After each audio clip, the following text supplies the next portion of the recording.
Le PL2P complémentaire est là aujourd'hui parce que le syndicat CDT s'est battu pour qu'il voie le jour. Face aux besoins réels du personnel de la Banque Populaire, améliorer son logement, finaliser des travaux ou faire face à des situations familiales sensibles, la CDT a porté cette revendication, l'a défendue dans les espaces de dialogue et a insisté jusqu'à son aboutissement. Concrètement, le PL2P complémentaire est un crédit destiné aux agents ayant déjà bénéficié d'un PL2P.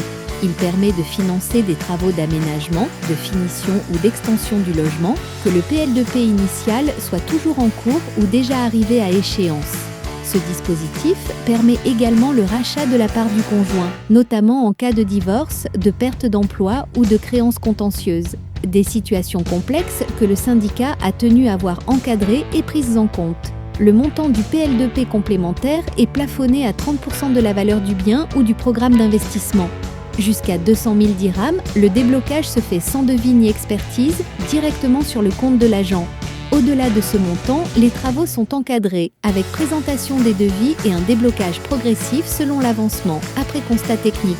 La durée de remboursement peut aller jusqu'à 300 mois, dans la limite de l'âge de 70 ans, avec une charge de remboursement plafonnée à 50% des revenus, tous crédits confondus. En matière de garantie, jusqu'à 200 000 dirhams, aucune garantie réelle n'est exigée. Au-delà, une garantie hypothécaire complémentaire est demandée. Autre point important, les 2/3 des frais d'assurance sont pris en charge par la banque dans la limite de 200 000 dirhams. Là encore, c'est un acquis obtenu grâce à la négociation syndicale menée par la CDT. En matière de taux d'intérêt, lorsque le cumul de l'encours du PL2P et du montant du PL2P complémentaire est inférieur ou égal à 700 000 dirhams, le taux appliqué est de 1,5%.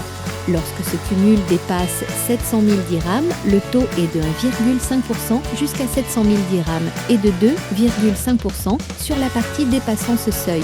Toutes ces mesures ne sont pas des faveurs.